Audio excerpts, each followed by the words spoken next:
Hey guys, Scott here. Before we get started, I want to bring you up to speed with a couple exciting things that the sponsors of this show have going on. First of all, you're not going to believe this, but the guys over at Origin have flipped their lid. They've come out with pumpkin milk. Yes, pumpkin flavored protein powder. Now, if you've used milk already, you realize this is already the best protein powder in the business. And now you can get it in a flavor you've never had before. Go over to mountaintoppodcast.com/origin and use Mountain 10 and give this a try. I promise you'll never be the same once you've tried this. Also, Hero Soap has come out with a brand new line of body wash. Now listen, gentlemen, this is not your teenage self's body wash. This will make you smell like a man all over and get you ready for any interaction you've got coming up with women. And I'll tell you something, I'm going to leave it a surprise for now, but wait until you see one of the scents they have just in time for holiday season coming up. Yes, sir. It's all there for you at mountaintoppodcast.com/hero soap. And once again, you can use Mountain 10 as your coupon code there to get an extra 10% off. And now, guys, buckle up. I've got a returning guest. She is a very nice, sweet lady and very smart, too. Her name is Iris Benrubi, and this is guaranteed to power you up with newfound confidence and a drive to succeed, not only with women, but in your career and, well, life in general. So here we go.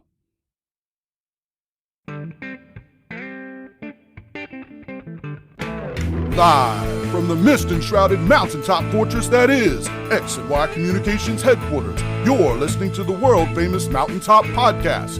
And now, here's your host, Scott McKay.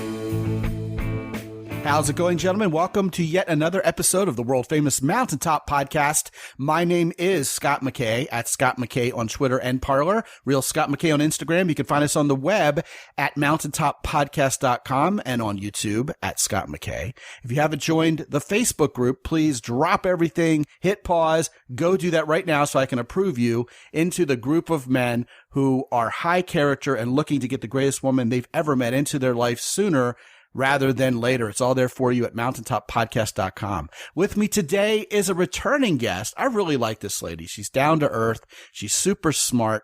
She cares about both men and women. And what's more, she cares about both men and women in good, solid, happy relationships together, which is what we're all about. And today we have an extra special topic. And I'm really excited about this. And the topic is, you have more power than you think. We're going to talk about those little hidden places, maybe hiding under a rock or certainly away from the light being shown on it in your life, where you can actually do something, even if your whole life you've been led to believe or even taught by your parents or your friends or your boss or whomever that you have no control over it. So this is going to be an empowering, uplifting show at a time in history where all of us could probably use it, right? So without anything further, my good friend Iris Benrubi from Toronto, Canada. Welcome back, Iris. Well, thank you so much for having me on. I'm really looking forward to this conversation. Yeah, I have no idea where it's going to go, but I know that you're really smart and that you care about people and you talk about going from good to great all the time. So hey, you know, especially given that one of our lead sponsors for this show is Origin Maine, which is run by Jocko Willink, who pretty much is the king of what he calls extreme ownership or taking control and not being a victim. I think this is going to be something that is not only timely at this point in North American history, but something that a lot of guys will find actionable and they'll be able to run with it. And to kind of kick things off here, Iris, it seems like so many of us want to just relax into victimhood rather than finding personal power. It's almost like a lot of people out there, certainly not everybody, and probably in particular, not many of the guys listening to this show, but a lot of people really seem like they want to find ways that they're powerless instead of finding ways to be empowered. What's up with that kind of psychology? Well, I think a lot of it is how we're brought up in childhood. What did your parents model to you? Did they encourage you to find your own solutions? Did they tell you, be careful, don't go here, don't do that, you might get hurt? And so that teaches a child to not stretch out of their comfort zone. And so it all depends on what are the stories, and we're going to talk a lot about stories today, is what are the stories that you learned in childhood in terms of, do you get a say? What were your parents' histories in terms of, did they choose each other? Did they stay with each other because they, quote unquote, didn't have a choice? And that informs you until you listen to like a show like this, and then your eyes are open to something new. Well, it's interesting that you would mention that. I grew up with very overprotective parents, and looking back, I think they felt like they were doing the right thing. They didn't want me to get hurt. They didn't want me to have something bad happen to me. They didn't even want my feelings hurt. They wanted me to go and be good at everything and have this charmed life. And yet, by the time I was in 5th and 6th grade and I wasn't allowed to do some of the things my peers were able to do because my parents thought it would harm me in some way, it just wrought havoc on my self-esteem. I just felt like, okay, well, I'm not as good as those kids. I don't get to see these movies. I don't get to participate in these activities. My eyes don't get to see what they get to see. And it just made me feel like less, not more. So I guess I was physically protected, but certainly not psychologically, Yeah, and the intent was to keep you safe. The outcome was, the world's a dangerous place. Be careful. You can't handle this. And then as a child, all you can do is internalize it, not say, oh, this is what my parents thought. As a child, you go, oh, there's something wrong with me that I can't handle it and everybody else can. Well, the other part of that, now that you're talking about it, that I think is fascinating, is a lot of times parents have a vision for their children. Instead of looking objectively and perhaps evaluating is an equally good term to use here, objectively, who their kids are and what they're capable of, what their talents are, and indeed what their real world limitations might be, and we all have them. They project onto those kids sort of this vicarious list of goals or personal needs that they would like for those kids to fulfill. I mean, we've all seen the father who trots his kid out to Little League Baseball thinking he's going to be the next Nolan Ryan or, Hank Aaron. And the kid just doesn't want to be there, doesn't want to play baseball. And his dad's forcing him into it because he needs the kid to do that, not because the kid needs to do that. And how can we as adults kind of reconcile those expectations our parents had for us compared to what it is we've wanted all along? I mean, that's kind of a thing, isn't it? That is really the key to living a happy life. It's really looking at what are our inherited conversations. I have to be an accountant like all the men in my family. That's what my dad did and what my grandfather did. I have to be athletic just like my father who played soccer and blah, blah, blah. And so it's looking at the things that were imposed on us, often out of good intention, and looking at, is this what I want to take on for my life? Does this fill me with joy? Do I walk away feeling fulfilled, recharged, ready to take on life? Or does it become another chore to take on that just drains you? Once you have that awareness, you have choice. And in choice is where you are no longer a victim. Wow, isn't that powerful? I love everything you just said, and I am thinking on so many levels right now. I want to get to them all. I feel like a kid in a candy store with this topic already. I think the first thing that comes to mind is all of these stories were told as if they're fact by the people we trust most in life. Our parents, our siblings, our educators. And I think, that's pretty much obvious how that would affect us because those are the people we know the best and people whose opinions we look up to. But I think at a meta level, there's this lie, frankly, that you are going to become your parents someday. Oh, yeah. You'll grow up and your kids, you'll raise them the same way we're raising you. You're from our gene pool. And I'll tell you something. Look, my parents did a great job raising us overall.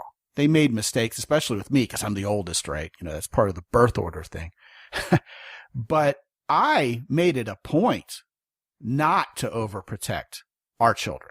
And I've gone over on this show exactly what we do with our kids with the traveling and the sports and et cetera, et cetera. And I have gritty, tough little kids who really think they're going to take over the world someday.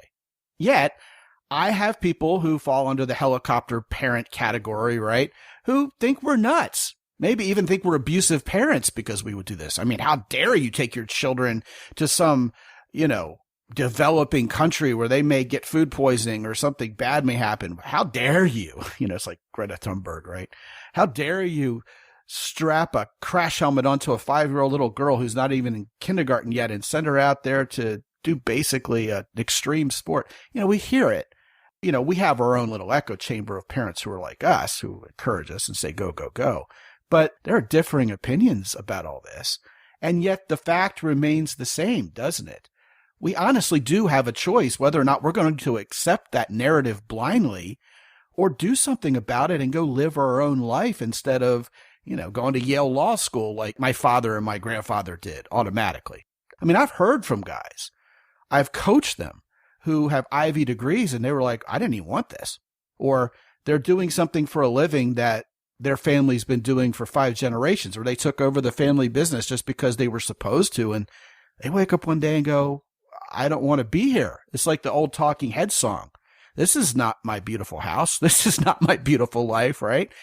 What do you have to say about that? First of all, how can we recognize that that sort of stuck thinking is going on in our head and free ourselves up to maybe think of an alternative or 3?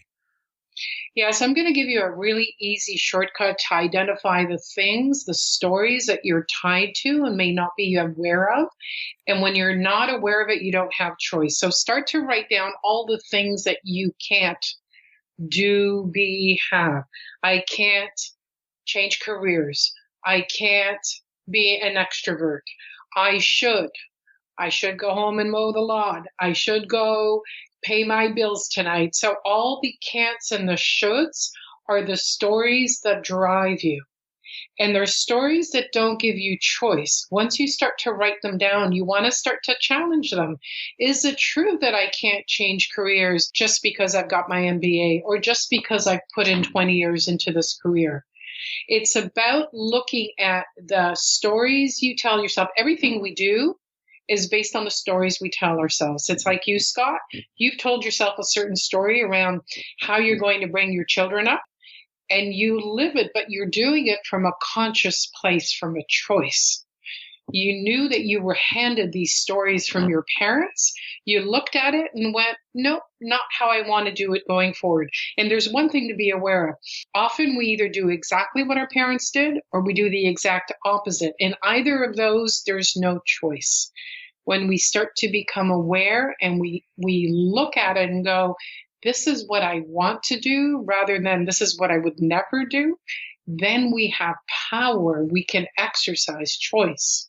What a brilliant point in that rebellion is actually less self-empowering than we think. I mean, if we're just knee-jerking to do the opposite of everything our parents told us to do, we're still their puppets. We're still not thinking for ourselves. I love that she said that because I don't think I've ever heard anybody articulate that idea ever. Certainly not as fluently as you just did. But yeah, if you're saying, hey, look, I was raised this way. I was told to do this. So, it's like a Rage Against the Machine song. Screw you. I won't do what you told me just because you told me to do it. That person, whatever influenced you there, is still living rent-free in your head just as much as if you were falling in line like a good little steward of their wishes for you. I mean, all of that is so powerful to me. And then you're talking about what you do for a living, right? You're talking about maybe even your personality type. Am I a nice brainiac who buries myself in books and I wasn't born or bred to be an athlete? At least that's what my parents told me. Those kind of things. We mentioned the family business, but I would extrapolate from there. Your religion.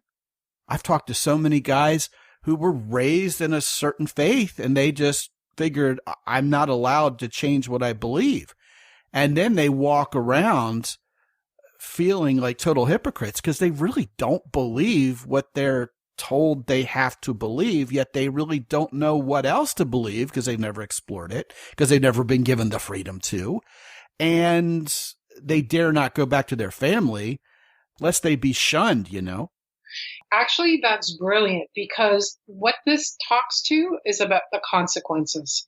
If we're going to change religion, there's huge consequences like being shunned, losing our sense of belonging. And all of our choices are based on consequences. Which are the consequences I'm willing to pay? Stay in the religion, leave the religion. Stay in this career that I've been doing, leave this career.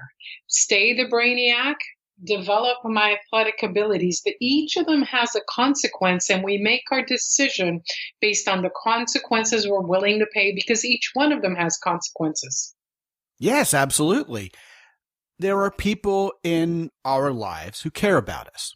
There are histories, there are scripts that we've written for ourselves, and a lot of water under the bridge, and a lot leveraged there, and a lot that hinges on that. And when we decide, hey, you know what?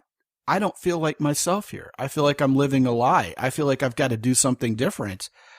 You have to give up a lot for the potential gain of personal power, personal freedom, personal congruence and integrity. And for better or worse, Iris, we have to weigh those costs versus benefits.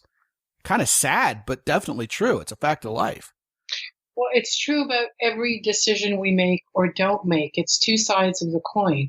Staying in that career is safe, but it costs you. Leaving that career will fill you with something that you're more passionate about, but again, it'll cost you. So it's just simply looking at what's the kind of life that I want to live, and what am I willing to pay in order to get the payoff? Yeah, you know, something that comes to mind as you're talking is this idea that people sort of get set in their ways. And we've talked about that idea relative to relationships very recently on this show. But in my life and in the lives of lots of other people, men and women who I've talked to professionally or even socially, nothing really changed for them until their hand was forced, you know, until their proverbial cheese was moved. They had to hit rock bottom before they bounced. And in my case, of course, I had what I felt like was a dream job. You know, in reality, it was a very empty existence working for a Fortune 50 company, making a Fortune 10 company richer.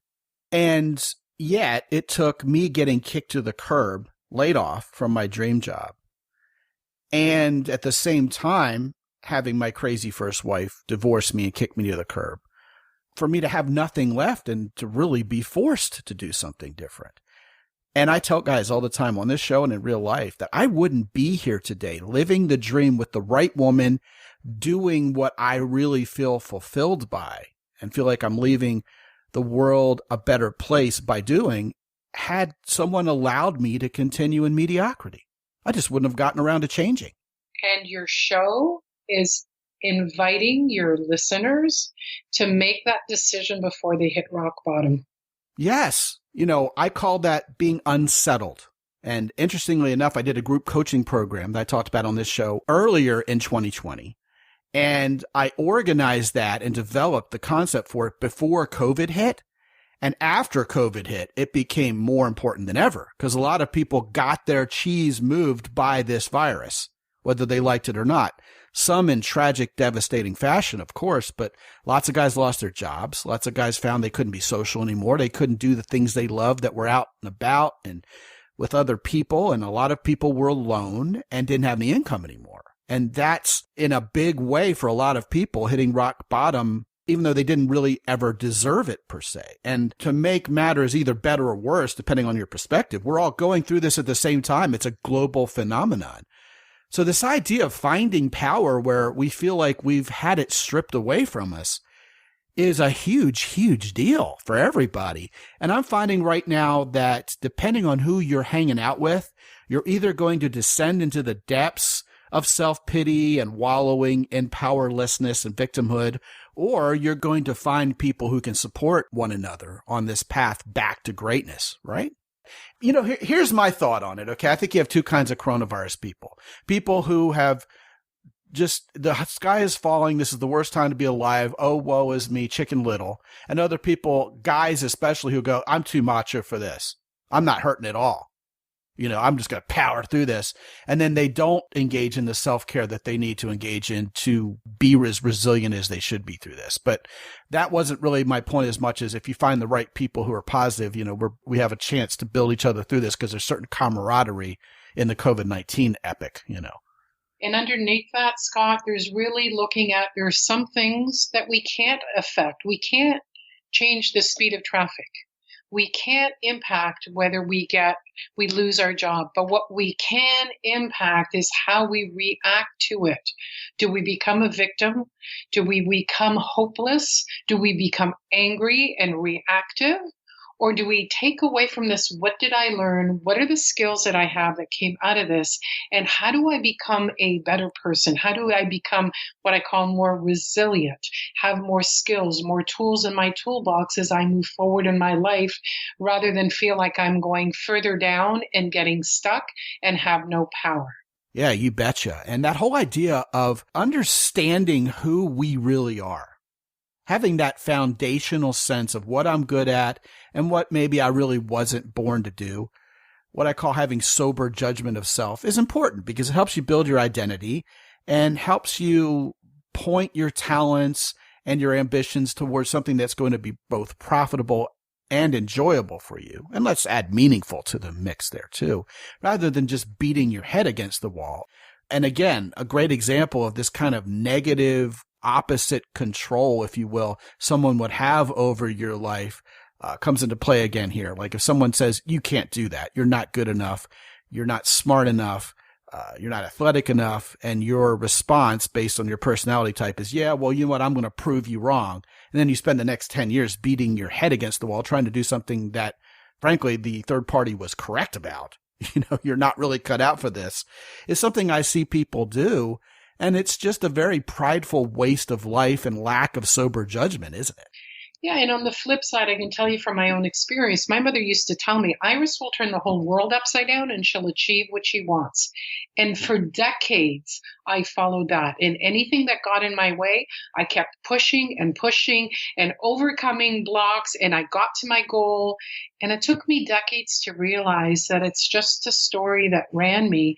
And I didn't always need to push so hard or to push through the blocks. Sometimes the blocks were there for a good reason, and I needed to redirect. So sometimes even those stories that we think are empowering can be disempowering if we're not aware of them and making choices. Anytime that these stories lack balance, right? Your parents are either telling you you're no good, you're going to amount to nothing, and they make fun of you, and frankly, they're abusive. Obviously, emotionally abusive.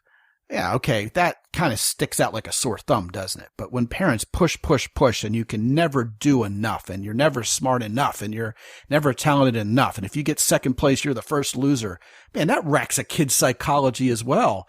So as you grow up and you gain this sober sense of judgment, it kind of helps you, well, to kind of describe what you just articulated. It helps you become really sharp about discerning the difference between perseverance and raw stubbornness, doesn't it? Yeah, what do I want versus what is driving me on an unconscious level? Yeah, right. Because people are like, never, ever, ever give up. Well, you know what? Sometimes this is no fun. It's not working for you. It's not getting you any kind of results you're even happy about, and you don't even know where it's going, but you don't want to be a quote-unquote quitter. So in your mind, you're persevering, but you're really just fitting the classic dictionary definition of stubbornness. Perseverance means I can see the light at the end of the tunnel. I want this. I am committed to it for good, solid reason that I've internalized and that are my own. And I can see the goal. I can do this. I got this. So I'm really glad you brought that up. I want to turn our attention to a couple areas that I know guys may be talking to themselves inside of their head in ways that aren't particularly productive and aren't conducive to personal power. The first one is, hey, you know what? I'm just not a very masculine guy. I'm wimpy. I'm nerdy. This is what I do. This is who I am. I can't change it. I don't have a whole lot of style, and that's just the way I've been since high school. That's the way I'm always going to be.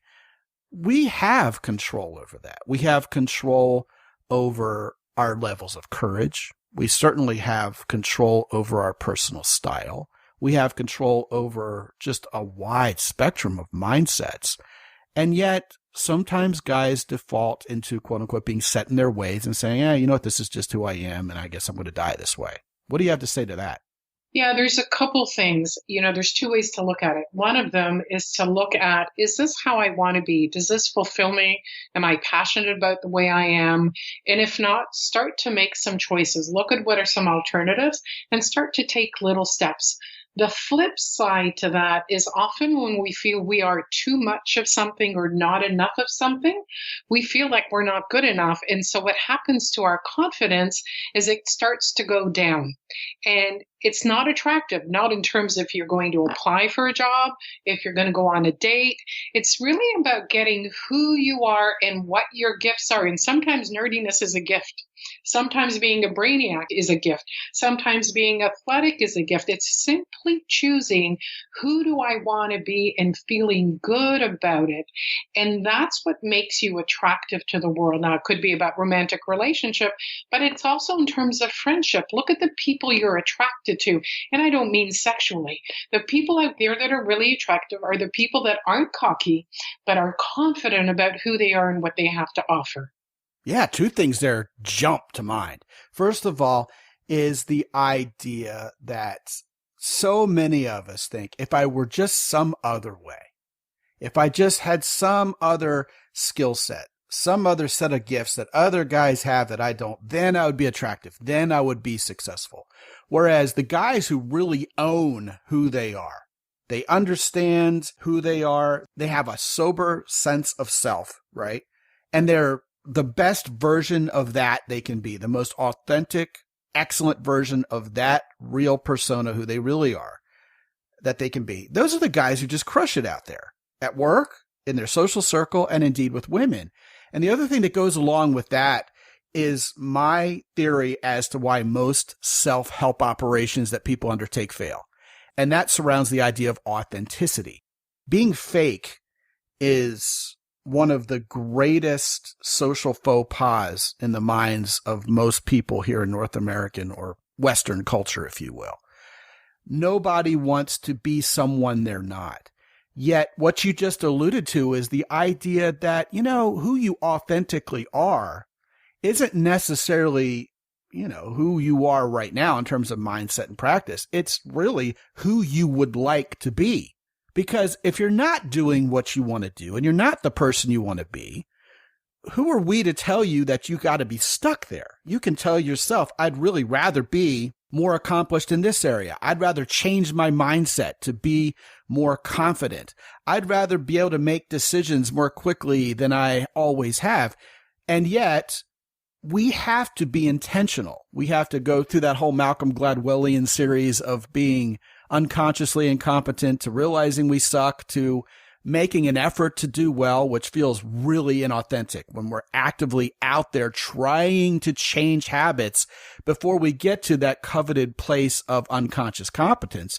And people just really feel like phonies when they're being consciously competent. But that's the work we need to put in to ascend to that place where we're actually who we want to be. And I would argue, guys, be the guy you want to be.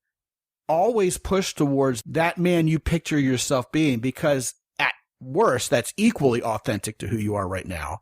But at best, it's the truly authentic version of yourself. It's the self-actualized version, right? Yeah, and if I can break it down into a couple little pieces, is when we're happy, we are confident. So your job is to figure out what is it that makes you happy or would make you happy and start to take steps towards it. Yeah, beautiful. I love it. I mean, confidence is a belief in your own competence. So certainly that's all tied together, right? And happiness to me is kind of a combination of being content, feeling like you have a future to look forward to, and having reconciled and being at peace with your past. We actually had a show about that, and I had always thought of it in present tense, and my guest on that show, who was a very smart psychologist, kind of set me straight that it's more like this Charles Dickens deal of the ghost of Christmas past, present, and future all conspire to make us happy or miserable, and I really liked what he had to say about that. And what I'll do is I'll put in the notes which show that was, because I'm not about to remember which particular episode that was, but I think it would be a nice reference for the guys listening. So I'll put that in the notes for you guys at mountaintoppodcast.com.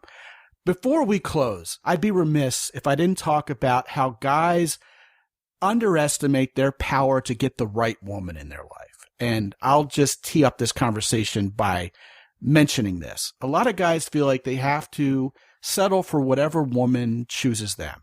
That if they went out and actually sought the kind of woman who makes them happy, that would be tantamount to some sort of pipe dream. Because, there's always the one who gets away. Guys don't really ever get the woman they really want, et cetera, et cetera, et cetera. It's self-talk that I'm not good enough. And perhaps the ironic part in the world of dating and relationships is women I talk to themselves the exact same way. I'll never really find the guy I want, and I'll have to settle for Mr. Good Enough instead of quote unquote Mr. Right. But what I think, Iris, is when we're doing what we call deserving what we want, which, to be honest, is the essence of what this whole show's about. I am going to be one half of a great relationship because I'm going to represent to my future partner what they're looking for, just like they're going to do that for me. We reflect that to each other, and therefore we have a happy relationship. I honestly believe that when we're approaching that self-actualization, when we're authentically happy with who we are and confident about it, we're going to be thrilled at who we attract. And honestly and truthfully, and I will back this up with not only personal experience, but the experience of countless scores of guys I've coached, that the kind of woman we're looking for is also looking for us at that point, because we're honestly connecting. We're honestly right for each other. So we actually have no business not seeking out, approaching, and going after relationships with exactly the kind of women we want, because those women are actually more likely to like us in return and fall in love with us and live happily ever after or whatever in return than we've ever guessed. But our psychology plays tricks on us, right? Yeah, and it's really important to remember that when you're confident about who you are, you stop settling. When you stop settling, you stop putting up with things in relationship that don't work for you and reinforce that you don't feel good enough about yourself. When you feel good about yourself and you're confident, you start to actively make choices in alignment with what you're looking for. This is what we've been talking this whole show. Yes, absolutely. And I think guys really wanted to hear that. And that's an excellent, excellent message to end on. This has been a show that's uplifting and empowering at a point in history where we certainly need it. So I really appreciate you coming on and talking about it, Iris. And I want to go ahead and send guys to where you can pick up a copy of Iris's book, From Lonely and Single to Loved and Adored. That's on Amazon for you. And I have set up a link as always. That's mountaintoppodcast.com/Iris, IRIS. And she's just as excellent an author as she is a speaker and a coach. So definitely get yourself a copy of that. The name of the book, again, is From Lonely and Single to Loved and Adored. You can go to mountaintoppodcast.com/Iris and pick it up. And I'll tell you what, guys, I'll also put it at the top of the queue on my Amazon influencer page, which is, as always, mountaintoppodcast.com/Amazon. Iris, thank you so much for such a fantastic conversation. We covered so many all-important points, and I think, we pretty much hit the nail on the head. We covered most of it. This is great. Thank you. Well, thank you. If I could have had one last thing, is that certainly for our listeners, whatever decision it is that you make for yourself, whatever vision, your future, your goal, you can do it. Oh, that's such a great denouement to this whole show. Love it. And guys, listen, what we're talking about here is absolutely true. If you've been settling your whole life because you've adopted a narrative you don't even believe in, let's talk about that. Let's get you on the right track. Let's get you in the right career. Let's talk about getting the woman in your life you really want for a change instead of just the women who fall into your lap. You can do this, guys. You can change the course of your life. You have more control than you think. You don't have to be a victim. You don't have to be at the whim of your parents. You don't have to be at the whim of someone else. There doesn't have to be anybody living rent-free in your head. And it all starts with a 25-minute phone call with me personally, where we put a plan of action together to get you from where you are right now to where you really want to be. That's all there for you at mountaintoppodcast.com. And as always, while you're there, please visit the fine folks at Origin Maine, Heroes Soap, and Keyport. And when you do, be sure to use the coupon code MOUNTAIN10 for 10% off any order. And until I talk to you again real soon, this is Scott McKay from X&Y Communications in San Antonio, Texas. Be good out there.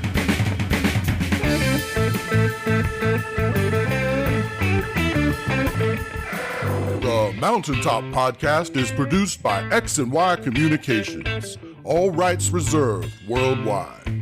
Be sure to visit www.mountaintoppodcast.com for show notes.